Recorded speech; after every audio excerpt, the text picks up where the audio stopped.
Today we have a special guest on the Go AI podcast. I'm so excited to welcome Dr. Karen Freberg. She is a professor in strategic communications at the University of Louisville and a nationally respected voice in social media, digital strategy, and she's worked with organizations including GE, Churchill Downs, Adobe, Chipotle, just to name a few.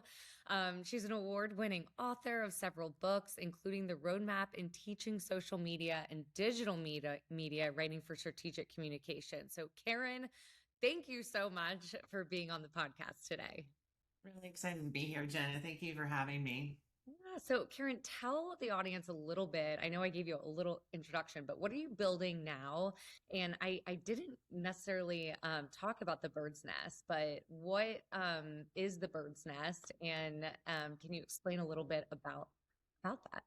Yeah, absolutely, Jenna. So I kind of consider myself, I would try to be like a professor that wears many hats. I get bored very easily. And so teaching social media and strategic communications is the perfect area because constantly there's ongoing change. So my day job is basically a professor in strategic communications, but I'm very much like trying to bridge the gap between industry and academia just to kind of emphasize experiential learning and provide students with as many job opportunities as possible.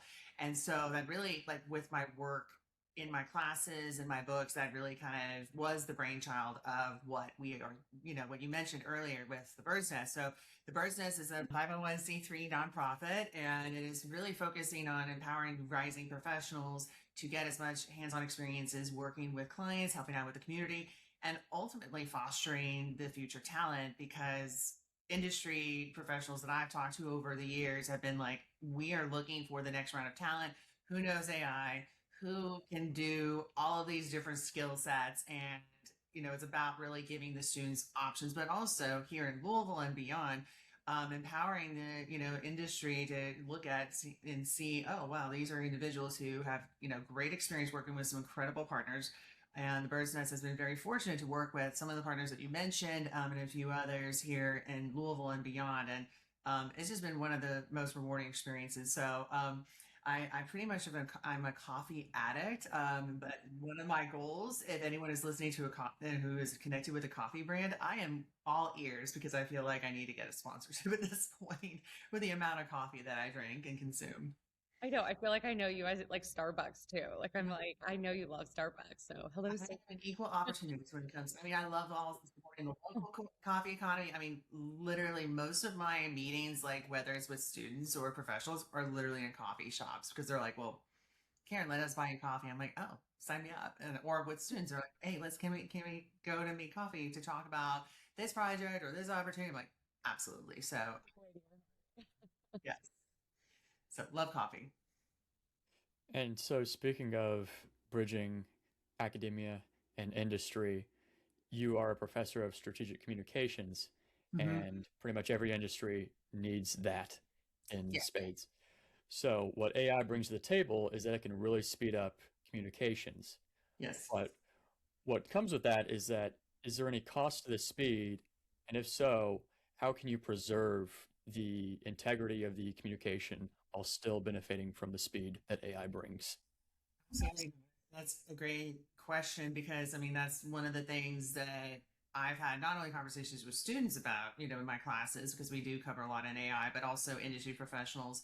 And I actually was able to lead a webinar a few weeks ago with Reagan Communications, just writing on AI, and the whole emphasis is of like, well, how do you basically keep your human voice while still utilizing these tools? I mean, I think, we have to know these tools. I mean, but of course, we don't want to necessarily over and heavily rely on them. And I have a friend, her name is also Karen. Her name is Dr. Karen Sutherland. She's down at the University of the Sunshine Coast in Australia, and she actually came out here in the fall for Louisville for her sabbatical, and she gave a lot of talks on this.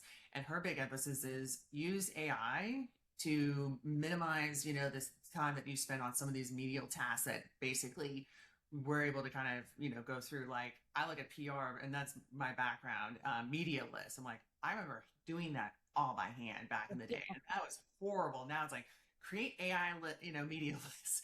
But she said that you want to use these tools that enhance your, ability to spend on it on more senior level and strategic and managerial concepts, and really do the creative side of things versus like over relying it on everything.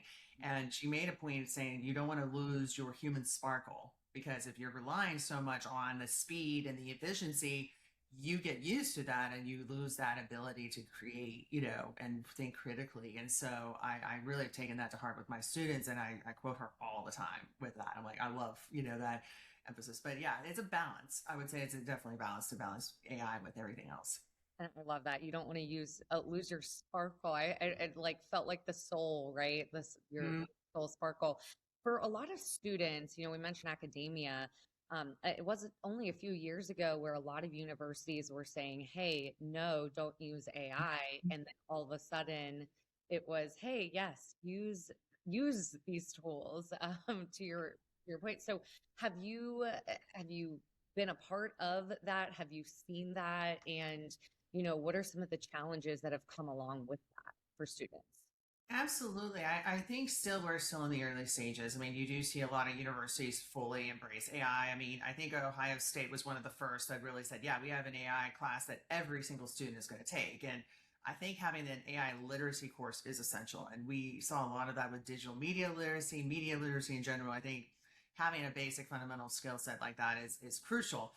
But you also have ranges of programs saying we are not using AI, period. And with students, they come in saying, well, I'm applying for these jobs where they kind of expect not only it, but know how to use it and have evidence of your workflows and just what you've been able to build with different agents and all of these different requirements. And so if we're not preparing the students accordingly, they're, falling behind and compared to other people who are. So what I've seen is really still not like the wild, wild west, to be perfectly honest, but more of like a range and continuum. So talking with other colleagues, there's some that are like, I'm 1,000% in on AI. I know everything. I embrace it. It basically runs my life. I'm like, cool, awesome. And I tell my friends who are in that category, I'm like, well, tell me when, AI can do my laundry and I'll be fully on board. But then there's others that are like absolutely petrified, that they refuse to use it at all. They're very much, afraid of the consequences and stuff. So you basically have that kind of contingent. But for me, I kind of use it basically, in between, where I want the students to use it, but I tell them how I want to use it and how to document, how to showcase their workflow process. So case in point, I actually have a personal branding assignment for my social media class. It's one of their very first assignments that they do. They have to analyze their online presence, but I actually have them go into the various different chats, whether it's Chat, Claude, Gemini, and basically have them run an audit on their personal brand based on what everything that is out there, and kind of see, well, is this different from your own analysis, and how so, and what's come up, what are the things that you need to work on. So it gives the students like a task that I'm asking them to use AI and then report back. But the key thing is that reflection, like what are they learning, what did they think about this process, because I think that's the key thing. But you can use AI for so many different ways. And teaching, it helps me create rubrics, which as a professor, I hate creating rubrics, so that has been a game changer. But, I personally have a policy that's written in my syllabus, but there's a personal policy that I use for my own work. I'm like, I'm using it for these tasks, but I'm not using it for these. So it's really confusing. It's interesting. As a professor, you kind of give the problems to the students for them to solve. But as a research consultant, the businesses give you the problems for you to help on. And so what are some, what are some common AI problems that you're seeing, and what are some good ways to mitigate these problems or overcome them for business owners? Yeah, so I'm glad you brought that up, Connor, because one of the other areas that I do a lot of work in is crisis communications, which always is fun because there's always something going on. And so there's actually a couple of things that have come up actually. And one, it was not necessarily a consulting project that I was a part of, but it was something that I have this opportunity that I'm going to be able to do this summer because of AI, surprisingly. And so, what I've seen from a lot of businesses is they just really don't know how it could be used for bad reasons, I think. And so I mean, they have some ideas, but they really don't know kind of the ramifications, and they don't have the planning essentially. And so I think we're kind of seeing like where social media and the web was, 20 years ago. It's like everyone's like, oh, there's this new shiny tool, and I'm like, well, what could go like what could go wrong? What are some things? And so a lot of times been brought in to kind of look at plans, and I always ask the question is, well, do you have a policy, or do you have a protocol, or do you have like a game plan if this happens? And usually I get the deer in the headlights, like, wait, what? I'm like, oh, you need a plan for this. Or if they tie in AI and any components, they do it for their communication plans or their workflows. But then I'm like, well, you have this little thing called crisis communication plans. Do you have that? Or how are you monitoring what is being shared and discussed on you if people are searching for you on Claude or Gemini or chat? And it's just kind of thinking about that balance perspective. Yeah. Yeah. So I sometimes I feel bad. I'm brought in as a consultant, and then the team kind of looks at me like, okay, you gave us more work. I'm like, no, I'm helping you kind of understand, like, there's a lot of things that could go well that you can do the workflows and plan, but there's also things you need to be aware of. So I'm usually brought in for basically identifying what could go wrong. And I did that for social media, and I've been doing a little bit of that with AI. But the other thing I think too, that's something that I think it's not really, I would say, a crisis, but it's something that we have to be aware of that I've noticed is with the job market, with, talent. I mean, we kind of have this kind of recession, basically with, people are saying, yeah, AI is taking our jobs. We're not being marketed to, but I almost feel like there's a gap of knowledge where people need to look at AI as an opportunity to showcase their knowledge. I mean, everyone's posting on LinkedIn, but with all of these AI tools, they're gathering all of this, data and information, if you're searching for people. And I bring this up because I actually got an inquiry. I wanted to make sure this was first real because I'm like, okay, this seems interesting. And it was. But it was actually from a working group that is associated with the United Nations. And they reached out to me for this opportunity for being part of this global leaders summit in Geneva in July. And so I did this. Amazing. Thank you. That's amazing. Yeah. Celebrating. Everyone clap if you're listening. Okay, go ahead. Thank you. Yeah. So I was like really honored, but it was like, yeah, it was a global education week, and they actually have an AI for Good summit that they want to be part of. But I remember, I'm always curious with how people, I do my own research, like kind of informally, like kind of like, okay, how did you find out about me? Because it's usually, maybe my books, maybe I wrote something. And one of the guys, it was a panel that interviewed me, and they said, well, we used AI. And I'm like, well, what do you mean you used AI? And he said, well, we are working with a startup company that focuses on talent management for AI, and that based on the combination of databases that they have access to, they have the traditional like database that they work with, for potential leaders in education. But then this ties in, like, oh, who's really coming up? Who's talking about these issues? Who's really getting a lot of interactions and engagement on LinkedIn and all these places? And they said, yeah, your name came up. I'm like, okay, but it got me thinking. I'm like, well, how do you market? Like, that's a talent, issue. Like, how are we I mean, I was thinking, how am I going to teach my students, what they need to be prepared for and work for? Or how do employees need to kind of think and create thought leadership? Same thing with CEOs. So the talent management component, it's not like a crisis, but it was kind of like, it blew my mind, with how people are using it, and that was something I didn't even think of. So.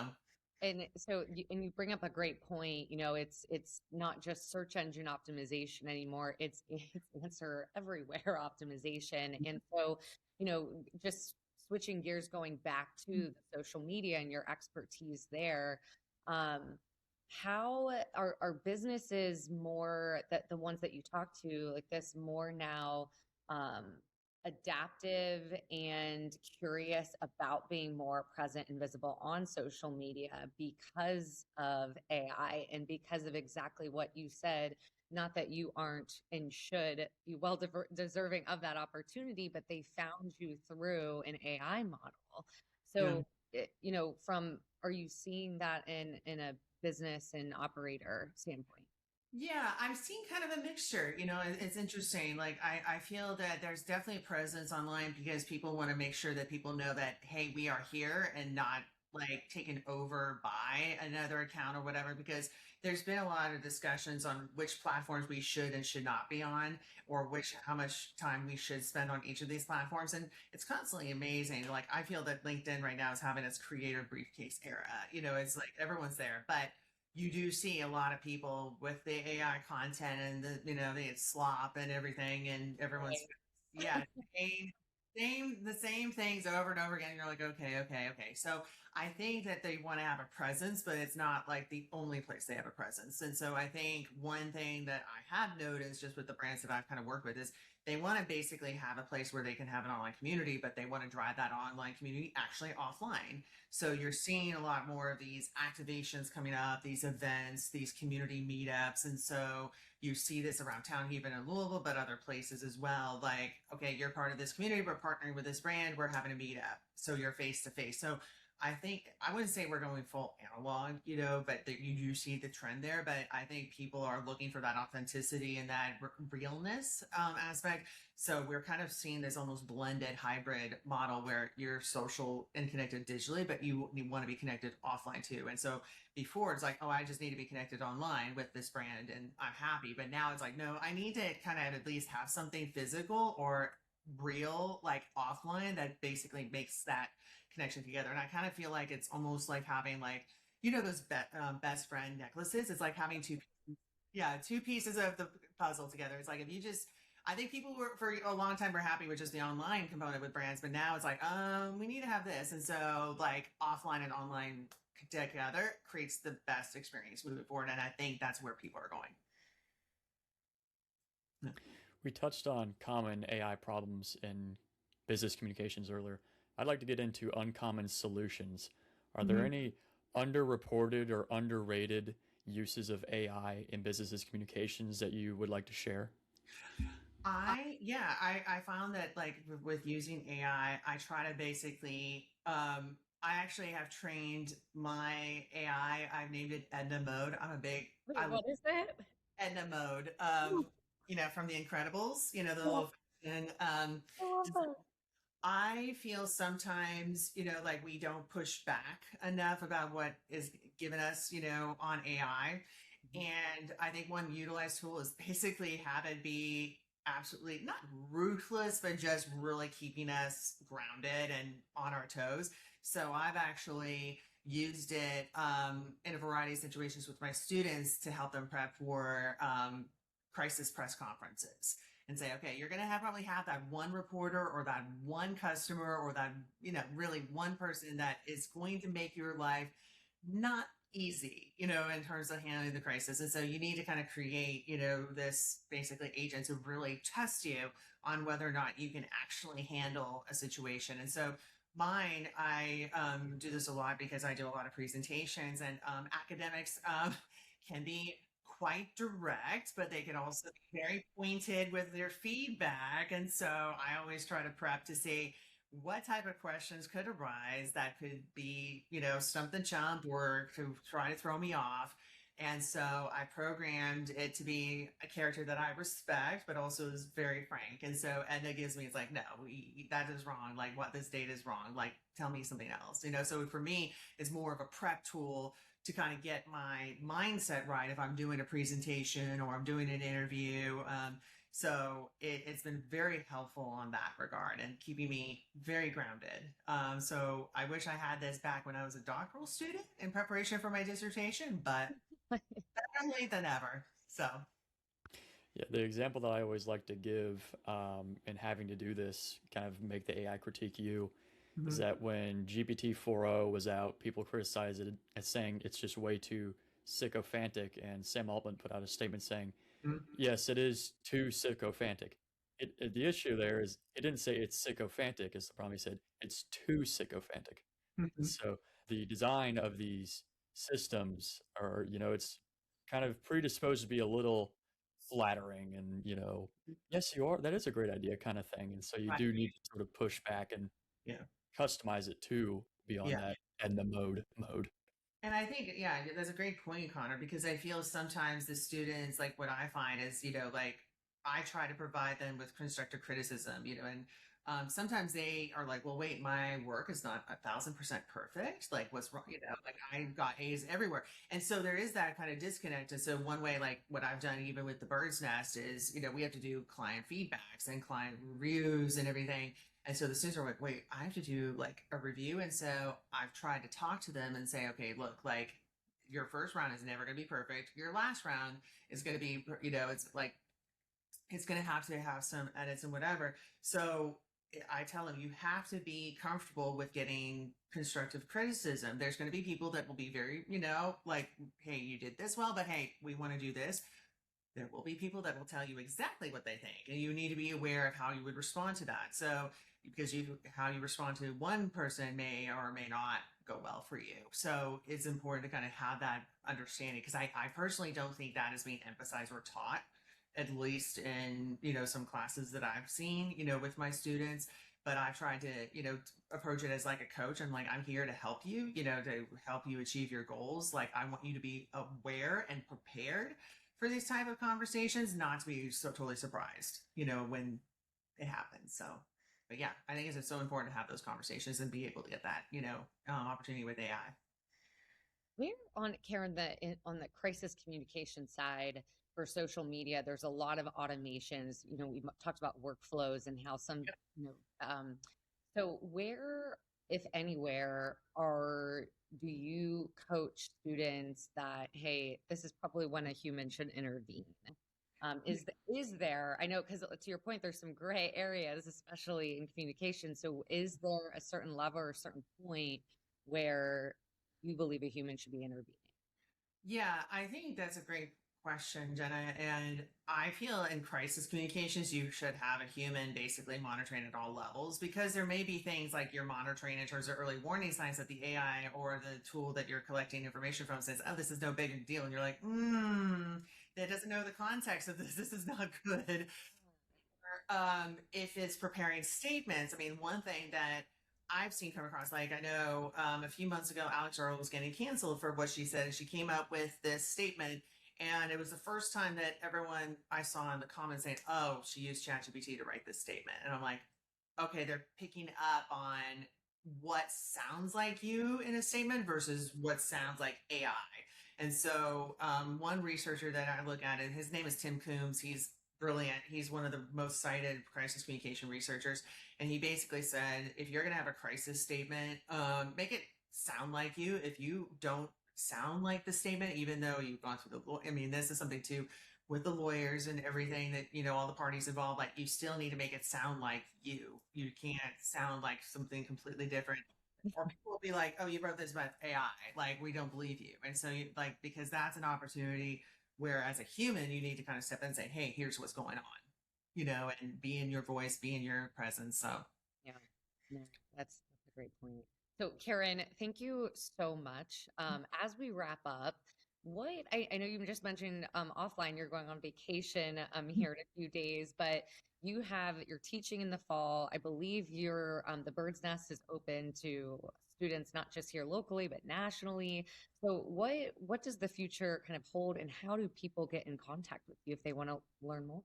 Yeah, absolutely. Yeah. So I pretty much use the summer as kind of, like opportunities to kind of work on projects. I'm working on a few things right now. I'm working on a new book, and then there's another another edition that I'm going to be doing for my PR book coming up. So I will be busy writing, basically for the summer. And it's kind of ironic, Jenna and Connor, that I'm saying this because when I was a student, I complained about the 5-page papers that I classes. And now I'm like, I'm writing books. So karma is amazing. Oh, yeah. And yeah, so I've vacation, and then in the fall I'll be teaching. I'm actually going to be teaching my social media class, and and I teach a graduate level PR and crisis class. So that's fun. And then the Bird's Nest as a nonprofit will be continually working in the fall. Kind of really again helping students empower their skill sets, because some of them are going to be graduating in December, but then some have a few years. But yeah, I mean, I try to keep pretty busy. I'm pretty, much like engaged here locally. I try to, stay connected within the professional community, whether it's PRSA, AAF. But yeah, the ways to keep in contact with me, I'm on LinkedIn. I'm pretty much everywhere on social and email. I'm connected with my phone pretty much.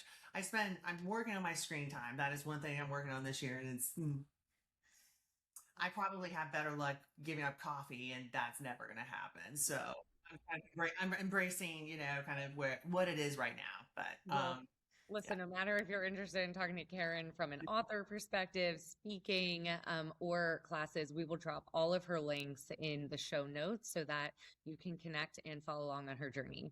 Karen, thank you. Thanks for coming on Go AI. Thank you.